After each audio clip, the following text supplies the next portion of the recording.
Is my furnace ready for winter? Is my furnace ready for winter? Is a crucial question as colder months approach. Here are some key steps to ensure your furnace is winter ready. 1. Schedule a professional inspection. Annual maintenance. A licensed HVAC technician should inspect your furnace annually to catch potential issues early. Clean components. Technicians will clean the burners, inspect the heat exchanger, and check the blower motor for optimal performance. 2. Check the thermostat.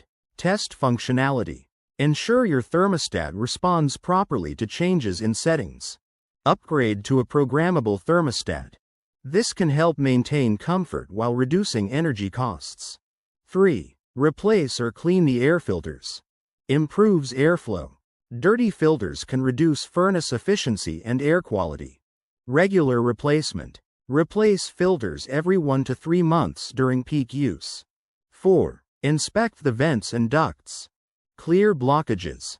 Ensure all vents are unobstructed by furniture, debris, or dirt. Seal duct leaks. Duct leaks can lead to heat loss and energy waste. 5. Test carbon monoxide detectors. Safety first. Furnaces can produce carbon monoxide if they malfunction, so having a working detector is critical. 6. Check for strange noises or smells. Unusual noises, clanking, rattling, or banging can indicate mechanical issues. Smells. A burning smell might suggest dust burning off, but prolonged odors may indicate a larger problem. Ensuring your furnace is properly maintained before winter hits will help prevent breakdowns, improve energy efficiency, and keep your home warm when temperatures drop.